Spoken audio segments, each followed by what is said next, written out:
ફક્ત અમેરિકા જ નહીં પરંતુ વિશ્વના ઘણા દેશોમાં ભારતીયોની સંખ્યા ઘણી નોંધપાત્ર છે. મોટાભાગના દેશોમાં ભારતીય મૂળના લોકો સરેરાશ વેતન કરતાં પણ ઘણી સારી કમાણી કરે છે અને ઘણી વખત લોકલ પાવર સ્ટ્રક્ચર્સમાં એકીકૃત થઈને ફિટ થઈ જાય છે. મોટાભાગના દેશોમાં ભારતીયો લીગલી જ જતા હોય છે, પરંતુ અમેરિકા તેમાં અપવાદ છે. અમેરિકામાં ઇલીગલી જતા ઇન્ડિયન્સની સંખ્યા ઘણી મોટી છે અને તેમાં ગુજરાતીઓ પણ પાછા નથી. ડોનાલ્ડ ટ્રમ્પે અમેરિકન પ્રેસિડેન્ટ તરીકે શપથ લીધા છે અને તે ઇલીગલ ઇમિગ્રન્ટ્સને હાંકી કાઢવા માટે મક્કમ છે. તેથી ભારતે પણ ઇલીગલ ઇન્ડિયન માઇગ્રન્ટ્સના મુદ્દાને વધારે સાવચેતીપૂર્વક હેન્ડલ કરવાની જરૂર છે. ભારતે અત્યારથી જ સંકેત આપી દીધા છે કે તે ટ્રમ્પના માસ ડિપોર્ટેશન અભિયાનમાં સહકાર આપશે અને તે ઇલીગલ ઇન્ડિયન્સને પાછા લાવવામાં તેમને મદદ કરશે. ટ્રમ્પ તરંગી સ્વભાવના છે અને તે ગમે તે નિર્ણય લઈ શકે છે. તેમણે કહ્યું છે કે જે દેશ તેમના માસ ડિપોર્ટેશન અભિયાનમાં સહકાર નહીં આપે તેમના પર ટેરિફ લાદવામાં આવશે. મીડિયા રિપોર્ટ્સ પ્રમાણે ટ્રમ્પ એડમિનિસ્ટ્રેશને 18,000 જેટલા ઇન્ડિયન્સને ઓળખી કાઢ્યા છે જે અમેરિકામાં ઇલીગલી રહે છે. અમેરિકા આ 18,000 ઇન્ડિયન્સને ડિપોર્ટ કરવા ઈચ્છે છે. જોકે આ નંબર હજી વધશે. પ્યુ રિસર્ચ સેન્ટરના એક અંદાજ પ્રમાણે 2022માં અમેરિકામાં જેટલા પણ અનડોક્યુમેન્ટેડ ઇમિગ્રન્ટ્સ રહે છે તેમાં ઇન્ડિયન્સની સંખ્યા ત્રીજા ક્રમે હતી. એક અંદાજ પ્રમાણે અમેરિકામાં 7,25,000 ઇલીગલ ઇન્ડિયન્સ રહે છે.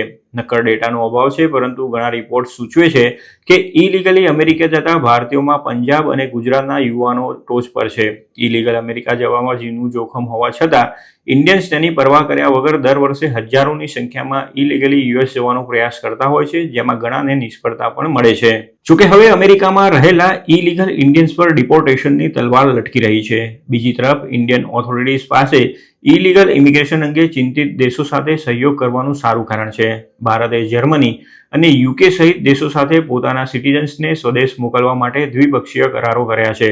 તેનું એક કારણ એ છે કે ઇન્ડિયા લીગલ ઇમિગ્રેશનનો વિશ્વસનીય સ્ત્રોત બનવા ઈચ્છે છે, જે તેના વર્કફોર્સને અને ઇકોનોમીને ડેવલપ કરવાની તેની યોજનાનો મુખ્ય પિલર છે. વિદેશમાં કામ કરતા ઇન્ડિયન્સ તરફથી મોકલવામાં આવતા રૂપિયા મહત્વનું ફોરેન એક્સચેન્જ છે. ભારત અન્ય કોઈ પણ દેશ કરતાં વિદેશમાં રહેતા તેના સિટીઝન્સ પાસેથી વધુ રેમિટન્સ મેળવે છે. 2022માં ઇન્ડિયાને $111 બિલિયન રેમિટન્સ મળ્યું હતું. ભારત પણ નથી ઈચ્છતું કે તે અમેરિકામાં ઇલીગલ ઇમિગ્રન્ટ્સનું મોટું સ્ત્રોત બને. ડોનાલ્ડ ટ્રમ્પે ભારત પર ટેરિફની ધમકી આપી છે, તેથી તેમની બીજી ટર્મમાં અમેરિકા સાથેના સંબંધોમાં ભારતે વધારે કાળજી રાખવાની જરૂર છે. ટ્રમ્પનો એજન્ડા કદાચ અમેરિકા કેન્દ્રિત છે, પરંતુ તેમનો મુખ્ય હેતુ અમેરિકામાં ઇલીગલ ઇમિગ્રેશન અટકાવવાનો છે. ટ્રમ્પે ઇલીગલ ઇમિગ્રન્ટ્સને હાંકી કાઢવા માટે માસ ડિપોર્ટેશનનું વચન આપ્યું હતું.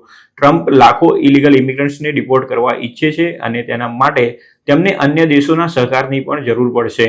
તેવામાં ભારતે અત્યારથી જ સંકેત આપી દીધા છે કે તે ટ્રમ્પના માસ ડિપોર્ટેશનના અભિયાનમાં તેમને સહકાર આપવા માટે તૈયાર છે.